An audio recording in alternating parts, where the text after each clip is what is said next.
Vous trouvez que vous avez beaucoup trop d'idées? Bonjour, c'est Bertrand, votre coach web, bienvenue dans ce nouvel épisode du podcast, épisode 514. Oui, je suis heureux de vous retrouver, j'espère que vous aussi vous êtes heureux de me retrouver, en tout cas, j'espère que vous avez la forme, l'énergie, la patate, que tout va bien pour vous, que vous êtes tranquille, à l'abri, comme ça, que vous n'avez pas été touché par la maladie et que vous arrivez à développer vos projets. Aujourd'hui, nous allons parler de ces idées, de ces trop nombreuses idées, de cette difficulté à trier parmi les idées, parce que c'est une question qui m'a été envoyée par Julien sur le répondeur. Alors vous savez que le principe du répondeur, c'est que vous pouvez aller sur le site, vous faites votrecoachweb.com/répondeur, et dessus vous pouvez laisser un message audio qui fera 1 minute maximum, et puis moi je peux vous répondre soit de manière privée, soit de manière publique comme je le fais là, voilà, tout simplement. Donc il m'a laissé un petit message, donc on va écouter son message, et ensuite moi je vais vous donner mon avis, je vais essayer de répondre à Julien sur ce problème qu'il pose, et que je connais très bien.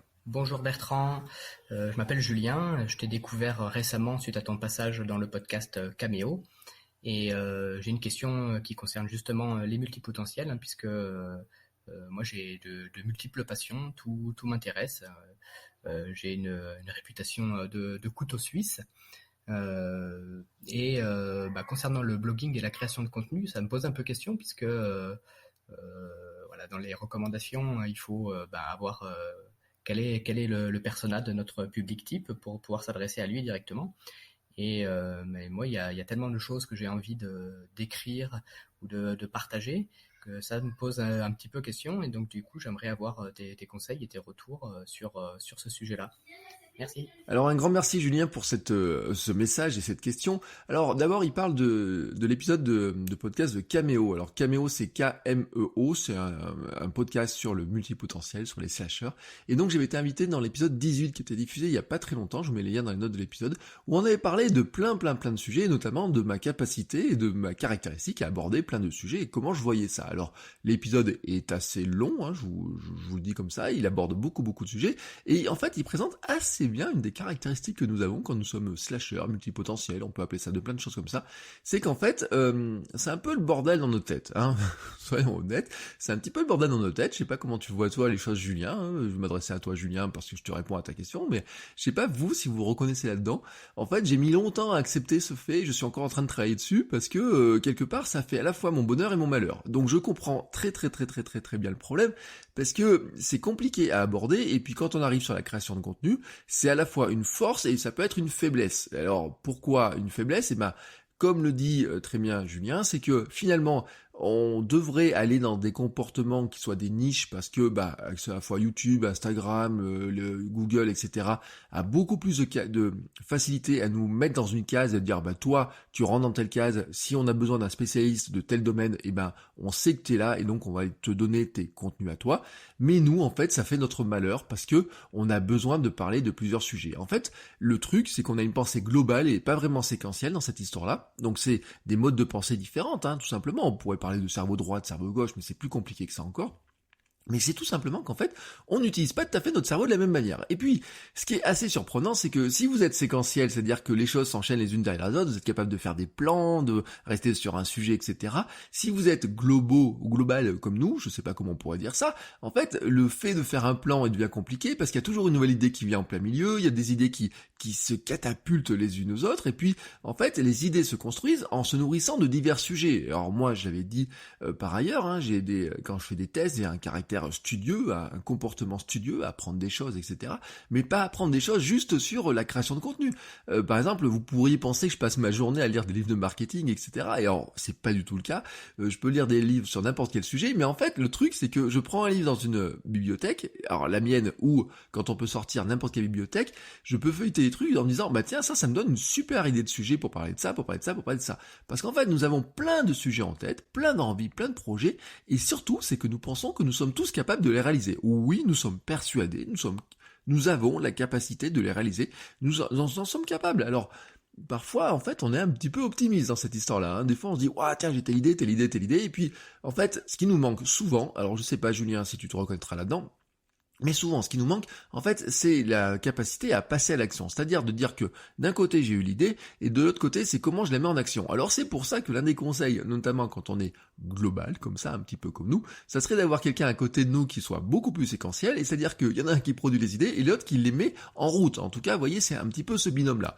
Alors des fois, ce binôme, ça peut être dans une entreprise, ça peut être son conjoint, ça peut être un ami, ça peut être quelqu'un avec qui on va créer des choses, c'est quelqu'un qu'on va se choisir comme un mentor, par exemple, peut-être, qui pourrait, ou un coach qui pourrait nous aider à nous canaliser là-dessus et autres, ou peut-être, d'ailleurs l'inverse serait vrai aussi, si vous vous trouvez beaucoup trop séquentiel, vous pouvez avoir besoin d'un multipotentiel, d'un pensée global plutôt, qui va vous aider en fait à sortir un petit peu de ça. Soyez pas surpris quand je vous dis ça, tout simplement, parce que c'est, vous savez, tous les stages de créativité dans les entreprises, on vous a peut-être fait faire des stages de créativité, d'avoir plus d'idées, des choses comme ça. En fait, il y a plein d'entreprises qui embauchent des coachs en créativité en disant je vais vous donner des idées, comment avoir plus d'idées, etc. YouTube est rempli de trucs, comment avoir plus d'idées. Et en fait, c'est fait pour des gens qui sont assez séquentiels, qui sont assez dans leur domaine, qui ont du mal à aller chercher des idées ailleurs. Nous, quand on est comme ça, franchement, dans ce domaine de fonctionnement-là, moi, comme je vois, c'est qu'en fait, les idées, elles arrivent de partout. En général, on ne sait pas comment elles arrivent, en fait, d'ailleurs. C'est que elles viennent de plusieurs croisements, elles viennent de plein de croisements, mais on ne sait pas d'où trop viennent ces idées. À l'instant, là même, je suis en train de vous dire des choses, les idées arrivent comme ça dans ma tête, et je ne sais exactement pas comment l'idée est venue. En tout cas, vous voyez, sans que j'ai de notes devant moi, elle vient, comme ça, bam, elle vient. Et donc, en fait, elle vient de plein de croisements. Par exemple, moi, si on prenons mon cas, Julien, voilà, je prends mon cas. En fait, je vais parler de sport, je vais parler de création de contenu, je pourrais parler de plein de sujets. Un de mes surnoms quand j'étais gamin, on m'appelait Mini Quiz. Pourquoi ? Parce que, en fait, j'ai une autre caractéristique, et je crois que ça vient beaucoup aussi de notre capacité de fonctionnement, de comment nous fonctionnons. En fait, c'est que nous avons une mémoire, voilà, on absorbe un petit peu beaucoup de choses qui se passent comme ça et tout. Et moi, par exemple, je pouvais regarder un documentaire, mais sur n'importe quel sujet. C'est-à-dire que moi, vous me mettez devant les documentaires de TF1, là, vous savez le truc à minuit, là, chasse, pêche, tradition, je sais pas comment ça s'appelle, là. J'étais capable de regarder ça pendant 1 heure et y trouver ça intéressant, même si le format était pas intéressant, parce que quelque part je me dis tiens attends, c'est comme ça finalement qu'on va à la pêche à la truite en utilisant tel hameçon, et je suis capable de le ressortir 1 an, 2 ans, 3 ans plus tard, peut-être même 10 ans plus tard. Ma femme même des fois elle me regarde, elle me dit mais t'as entendu ce truc là une fois, tu me ressors ce truc là, mais comment j'en sais rien. Oui, comment, j'en sais rien. Et donc par exemple dans le sport, quand je regarde dans le sport, je peux aller dans un truc et étudier un autre truc, aller creuser ça, etc. Et puis tout d'un coup, je vois un truc dans le sport, et puis ça va se venir se catapulter avec ce que j'ai lu sur la création, sur l'écriture, sur le marketing, ce que j'ai regardé à la télé, ce que j'ai vu dans une série, ce que j'ai vu là-dedans, etc. Et au bout d'un moment, en fait, ça fait des croisements qui sont extrêmement surprenants, je ne sais pas d'où ils viennent, mais ils arrivent comme ça. C'est d'ailleurs ce que j'explique dans ma formation, la machine à idées. Elle est vraiment conçue, je trouve, pour aider ceux qui n'ont pas vraiment, vraiment les plus séquentiels, j'ai envie de dire, je m'en rends compte maintenant, là, comme ça, quand je l'écris, à mixer des ingrédients qui créent de nouvelles idées et stimulent votre créativité. Alors si certains d'ailleurs m'ont dit, moi j'ai pas de problème, j'ai toujours des idées. Oui, effectivement, on a toujours des idées dans ces cas-là. En fait, c'est un peu une plongée dans mon cerveau, en fait, comment mon cerveau, vous voyez, avec le mind map, etc. C'est pour ça que le mind map fonctionne très très bien pour moi. Le mind map, en fait, je balance plein d'idées sur mon écran et c'est tout désorganisé en apparence.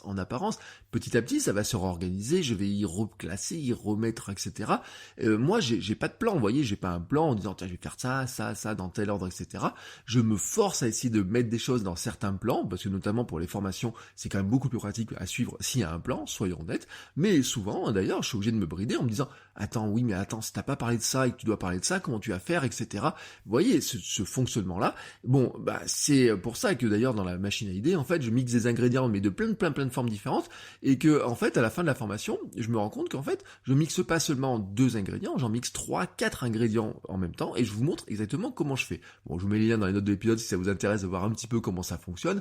Vraiment, si vous n'avez pas d'idées, je peux vous garantir que ça va vous donner des idées, et aussi en plus, ça va vous faire un plan de contenu. Vous voyez, je vous explique comment faire un plan de contenu, c'est-à-dire comment vous partez avec une page blanche et comment vous arrivez avec un plan de contenu, avec 1 an d'idées de contenu, y compris si vous faites du contenu en quotidien, parce que je crois que quand on démarre la machine à idées, Le premier cas, en fait, c'est que à chaque fois qu'on mixe des ingrédients différents, on tombe sur une centaine d'idées à chaque fois.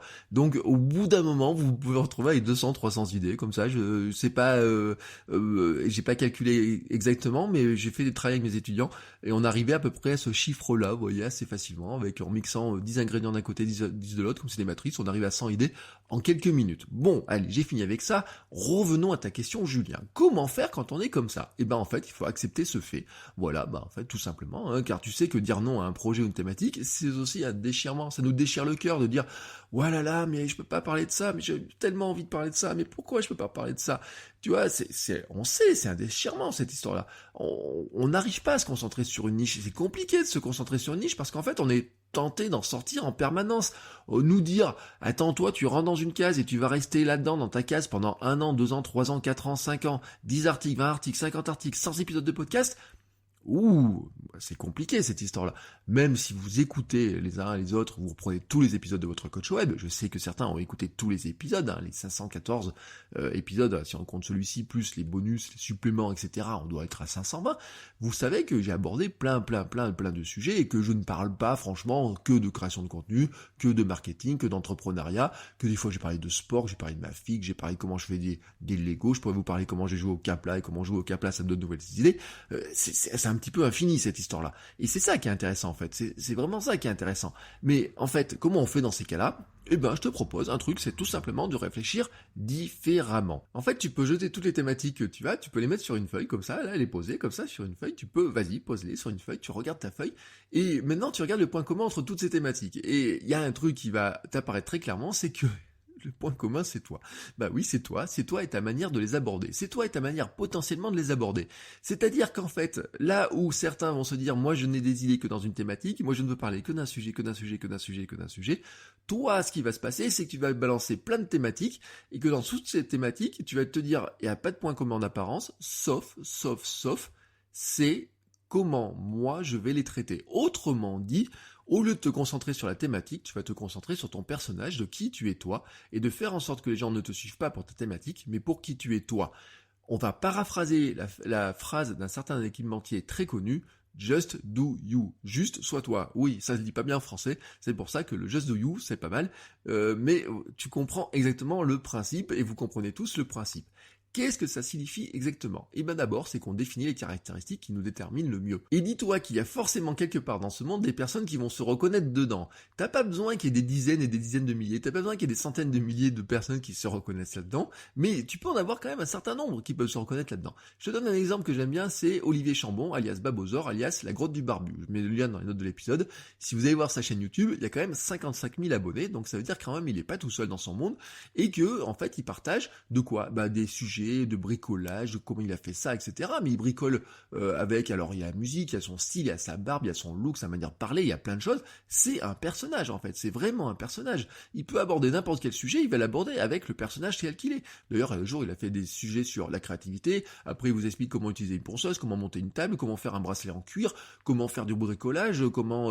il peut parler de n'importe quel sujet, comment retaper une voiture ou comment vendre une voiture, comment il avait été entrepreneur, etc. Bon, bref, voilà. Mais ce qui va se passer, c'est qu'il y a des gens qui vont adorer son personnage, il y a des gens qui ne vont pas du tout adhérer à son personnage et qui vont pas le suivre. Moi, j'avoue, je ne suis pas toutes ces vidéos parce que le sujet en lui-même m'intéresse pas. J'aime bien le personnage, hein, le personnage dans, vous voyez, le côté grotte du barbu, etc. C'est un personnage que j'aime beaucoup, mais je le redis, c'est un personnage. En fait, c'est lui, hein, c'est juste lui, quoi. Enfin, il parle comme il est, comme il s'exprime, etc. Avec ses forces, ses faiblesses, etc. Et ce qui se passe, en fait, c'est que en acceptant de les partager, en acceptant de faire ça, quelque part, il va embarquer des gens dans son histoire. Parce que c'est ça qui est intéressant. C'est que si on prend Olivier Chambon, mais on peut en prendre plein d'autres, il y en a plein, des gens comme ça. C'est en fait, il partage quoi? L'histoire, l'expérimentation. Qu'est-ce qu'il fait? Comment il a fait ça? Pourquoi il avait envie de faire ça, etc. Tiens, j'ai un nouveau projet, je vous en parle. Allez, on va faire ça. Tiens, regardez, on va faire ça, je vous montre comment je le fais, comment je le prends, etc. Tiens, j'ai trouvé ça. Tiens, je vous en parle. Tiens, j'ai découvert un truc. Ah tiens, je vous en parle. Tiens, j'ai vu ça à la télé. Ah bah tiens, je vous en parle. Ouais, ça ressemble beaucoup au blog perso, ça ressemble beaucoup à ce qu'on faisait sur les blogs perso, à ce qu'on fait sur Twitter, à ce qu'on fait dans les streetcasts aussi. Vous voyez, il y a plein de sujets comme ça. Alors c'est pas un chemin facile, car oui, je le redis, c'est un peu contraire aux pratiques des réseaux sociaux qui aiment les niches. Et ah oui, ça, je suis sûr qu'en fait, ces outils-là, les trucs comme ça a été créé, vous voyez, il y a plein de chercheurs, d'ingénieurs, je suis sûr, qui sont très séquentiels dans la manière de fonctionner. et qui disent, le mec, on va le mettre dans une case, lui, il ne parle que de sport, je le mets dans la case sport, lui, il va faire ça, lui, il va faire ça, et on va montrer ça à des gens qui ne pensent qu'au de sport, que ça, que ça, que ça. Bon, c'est vrai que ça peut être un peu frustrant de voir les choses comme ça, et quand c'est frustrant, et quand nous, on veut parler de plein de contenus, on a l'impression qu'on rame un petit peu à l'inverse de ce qui se passe sur les réseaux sociaux. Mais je te rappelle quand même que tu dois être bienveillant avec toi-même, et que la bienveillance avec toi-même, c'est aussi de te dire qu'est-ce qui te fait du bien à toi. Voilà, qu'est-ce qui te fait du bien à toi, qu'est-ce qui te permet de t'épanouir et qu'est-ce qui te permet d'être heureux, tu vois, on va dire qu'en fait, t'es doué, hein, franchement, hein, quand on est dans ces cas-là, quand on a plein d'idées, quand on a envie de parler de plein de sujets, etc., on va se considérer qu'on est doué, mais pas doué dans un seul domaine, mais doué dans la capacité à aborder plein de sujets, et donc, en fait, on va le retranscrire tout simplement. Et tu vas donc finalement les explorer avec ta caractéristique de multipotentiel, vraiment, voilà, comme ça. Et c'est un peu ton arme fatale à toi, tu vois, c'est l'arme fatale. J'ai envie de dire, si t'étais un chevalier, tu vois, tu pourrais avoir, tu vois, dans la mythologie, dans les trucs comme ça, ils ont tous une arme fatale. Certains, c'est un glaive, etc. Notre glaive à nous, tu vois, c'est notre capacité à aborder n'importe quel sujet avec notre vision, nos idées, notre capacité à travailler ça, tu vois. Tac, tac, tac, tac, tac. Tu vois, alors même en ce moment, je suis en train de faire les gestes. C'est dommage que je filme pas, je suis en train de faire les gestes avec mon glaive, etc. Mon glaive de multipotentiel qui va attaquer n'importe quel sujet pour parler de ça, etc. Mais en fait, il y en a plein d'autres des caractéristiques. Parce que ce qui est intéressant là-dedans, c'est que tu prends ce personnage-là et tu vas regarder comment tu vas le construire, en tout cas comment tu vas le mettre en avant, comment tu vas en parler, comment tu vas le mettre en scène. Parce que maintenant, voilà, la chance que tu as franchement, c'est de te dire, bon maintenant je vais me mettre à côté de moi et je vais me regarder comment, si j'étais un scénariste qui fait un documentaire sur ma propre vie, comment je me filmerais et comment je me montrerais. Tu sais qu'en fait, tu peux prendre n'importe quel personnage, quand on fait un documentaire sur lui, on insiste toujours sur un côté. Son histoire, sa force, sa faiblesse, sa manière d'aborder les choses, les petites phrases et des trucs comme ça qui reviennent, etc. Maintenant, voilà, imaginons, on sort de notre corps, là, comme ça, on se pose à côté de nous, on se regarde, on prend la caméra, on prend un blog, on prend un truc écrit, on prend n'importe quoi, je ne sais pas quoi, et on se dit, bon maintenant, voilà, je dois donner un caractère intéressant à ce personnage pour que les gens aient envie de s'attacher à ce personnage-là étant moi, hein, voilà, hein, tout simplement, tu es le sujet de ton propre documentaire, donc tu te regardes en tant que réalisateur, et tu te regardes ton personnage qui est devant toi, et tu te dis comment je vais le dépeindre, comment je vais le montrer, comment je vais le présenter, et donc tu vas ressortir dedans des caractéristiques, un trait de caractère, une manière d'agir, une façon d'aborder les choses, et qui dépendent pas du sujet, qui finalement c'est, quel que soit le sujet, tu vas l'aborder de la même manière. Et c'est ça hein, qui devient très très très très très intéressant. Alors il y a deux formes de caractéristiques dans la création de contenu. Il y a une caractéristique qui serait un petit peu le format, tu vois. Tu es un super écrivain, tu es méga podcastman, tu es powerblog, tu es wondertube, tu vois, tu peux appeler ça. C'est-à-dire qu'en fait, tu as une force qui est de la capacité à te dire je suis capable d'écrire sur n'importe quel sujet, j'écris bien, je suis capable de lever les foules ou pas, tu vois, bon, en tout cas de bien manier le français, que les gens trouvent ça intéressant, de pas les ennuyer au bout de 3 lignes, etc. Et je suis capable avec ça de partager des idées sur n'importe quel sujet. Bon, tu peux faire ça, il y en a qui le font en vidéo, il y en a qui le font en podcast, il y en a qui le font en photo, et chacun a des territoires, des manières de s'exprimer, mais tu te rends compte que chacun a des forces, hein, voilà, des forces. Alors peut-être tu peux te sentir avoir plusieurs forces, peut-être tu as envie de taper sur un sujet, sur de telle ou telle manière, etc. Mais là, c'est encore un petit peu différent là-dedans.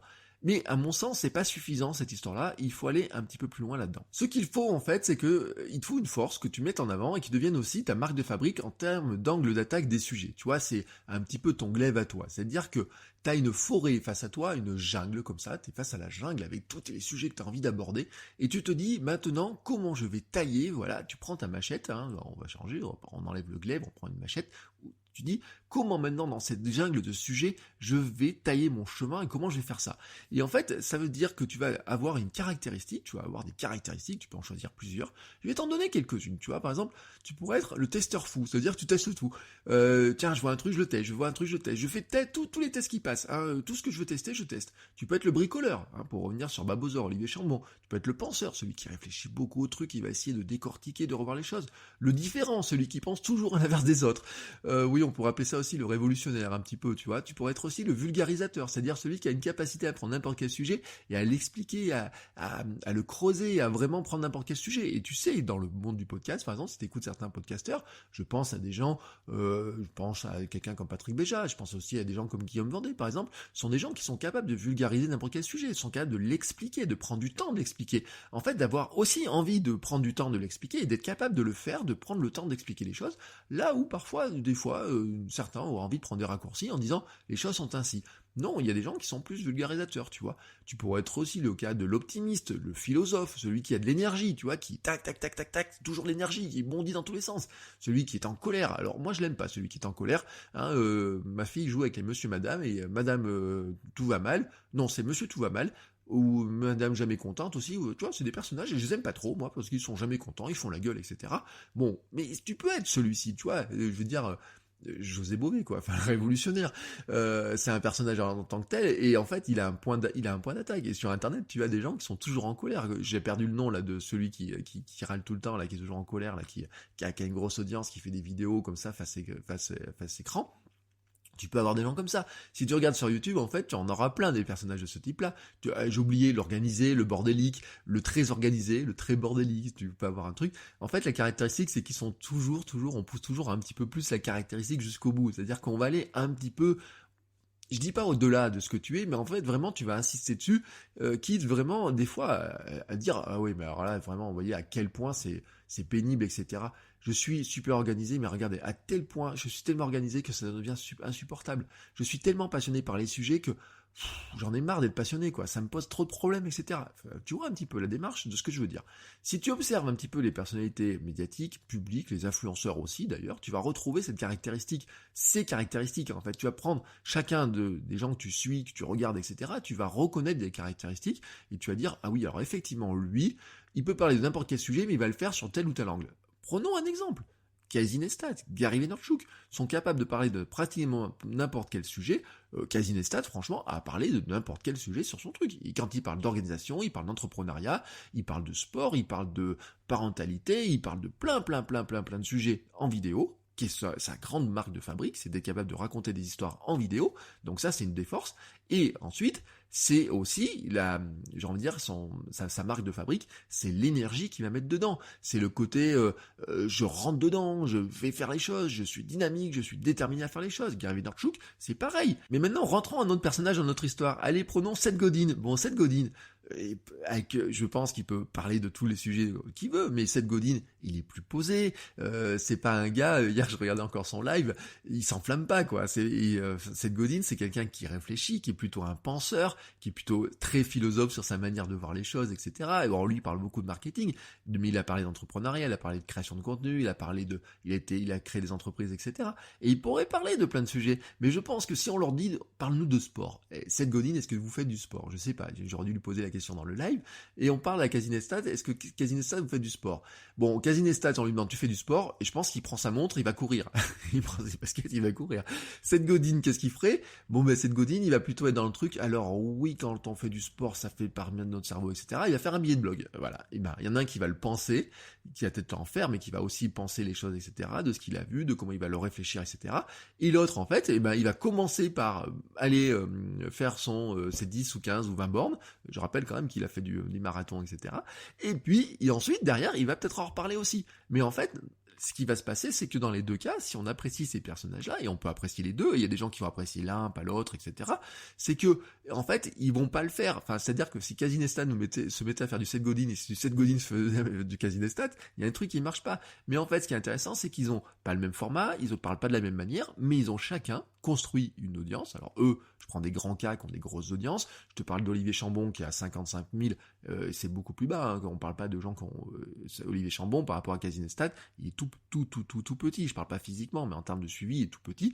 Mais n'empêche que ça lui donne une audience, ça lui donne des gens qui sont vraiment fans de lui, qui adorent ce qu'il fait. Et en fait, c'est ce qui est super intéressant là-dedans. Parce que Ce qui va se passer dans cette histoire-là, c'est que, en fait, on va adhérer à ce côté-là. On va adhérer à ce truc de dire, ouais, j'adore comme il fait ça, j'adore ça et tout. Je me reconnais ou pas, ou alors ça m'inspire, ou ça me donne envie de faire des choses, etc. C'est ça, en fait, la caractéristique principale des influenceurs, des personnalités publiques et médiatiques, etc. C'est-à-dire leur parcours, leur capacité à l'exprimer, leur capacité, en fait, à avoir un petit truc comme ça qui te dit je le reconnais à ce truc-là, mais on pourrait en prendre d'autres, on pourrait en prendre énormément d'autres, des personnages comme ça qui nous entourent et qui en fait seraient capables de parler de n'importe quel sujet, mais avec un ton, une manière de le faire, une philosophie de vie peut-être, ou une manière de le présenter qui soit totalement différente. Donc je pense que c'est un bon axe pour toi de travailler là-dessus.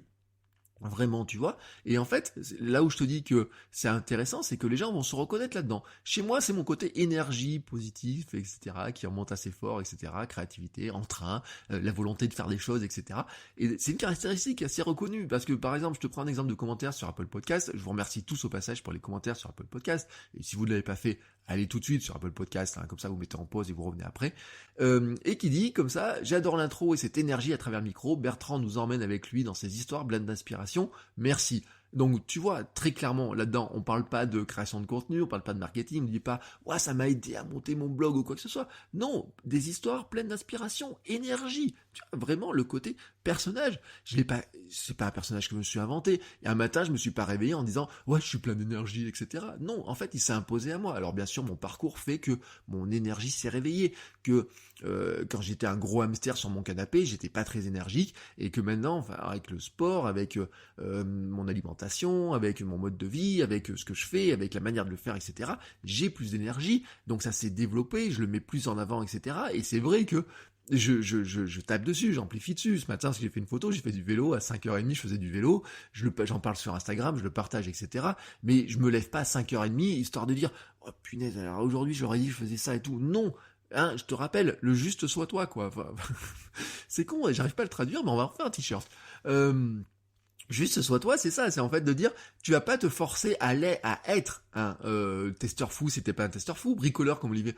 Je peux pas être bricoleur, moi, je bricole pas. Voilà, moi je bricole pas. Moi, si je devais bricoler, ça serait plutôt rigolo, hein, de faire des trucs. Mais si je devais me mettre à faire du Olivier Chambon, bricoleur, à ma manière à moi, je le ferais pas du tout de la même manière. Comment aborder, par exemple, Olivier Chambon, il a besoin d'un objet, qu'est-ce qu'il va faire? Il le fabrique. Bon, voilà, c'est clair, il le fabrique. C'est son côté bricoleur. Moi, j'ai besoin d'un objet, je vais plutôt aller l'acheter. D'autres, ils vont plutôt essayer de le fabriquer en 3D. D'autres vont plutôt essayer de le penser. D'autres vont se dire, mais en fait, j'en ai pas besoin. Hein, moi, je suis minimaliste, alors je vais penser est-ce que j'en ai besoin ou pas, tu vois. Et ce que je veux te dire dans cette histoire-là, là, je m'égare un petit peu, mais c'est vraiment te dire que il faut insister un petit peu sur ce truc-là, mais vraiment partir de qui tu es, toi. Juste sois toi. Je le redis, voilà, ça va être le titre de l'épisode, parce que c'est vraiment le point principal de ça. Un dernier conseil quand même, hein, vraiment, c'est que tu peux essayer aussi de canaliser. Hein. Tu peux te dire que il y a peut-être des sujets, ça peut rester un petit peu ton jardin secret. C'est-à-dire que oui, tu pourrais parler de ça, oui, tu pourrais parler de ça, tu pourrais parler de ça, etc. Mais peut-être, tu as des sujets, tu as envie d'en le garder un petit peu plus pour toi. C'est un conseil assez logique en fait, hein. C'est-à-dire qu'il y a peut-être des sujets, tu te dis j'ai envie d'en parler une fois ou deux, mais pas plus que ça. Il y a des sujets, j'ai envie d'en parler plus. Alors tu peux te dire une fois de temps en temps j'en parlais, mais tu peux te dire bon bah ça finalement si c'est pour en parler une fois je vais pas en parler. Donc tu peux essayer de canaliser un petit peu certaines choses en te disant ça finalement je vais le garder un petit peu pour moi parce que c'est aussi ça, tu vois, te protéger, c'est aussi te dire je suis pas obligé de tout donner, de tout montrer, de tout expliquer, etc.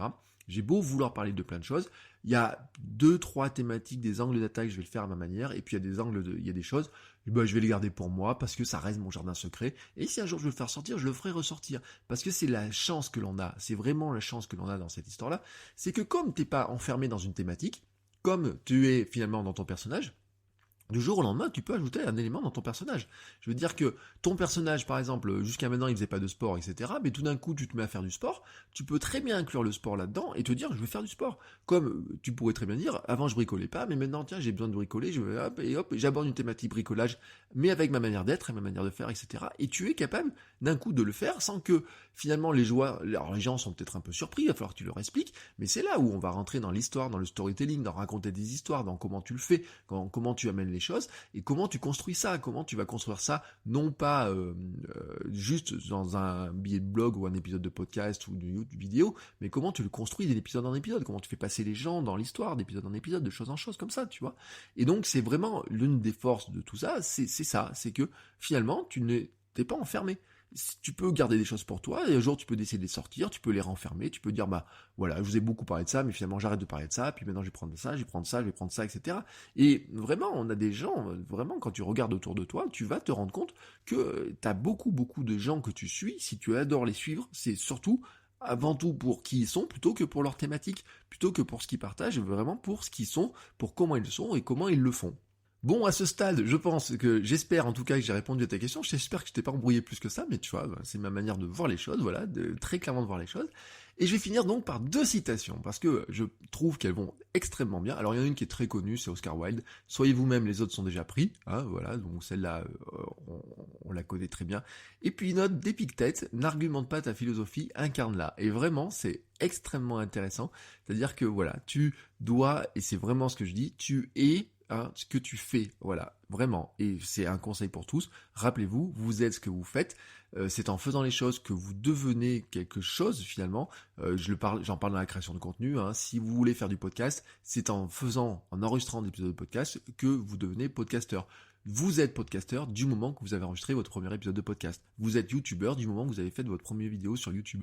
Alors, c'est un statut comme ça, vous êtes blogueur du moment que vous avez ouvert votre blog, et du moment que vous écrivez sur votre blog et que vous publiez des billets de blog.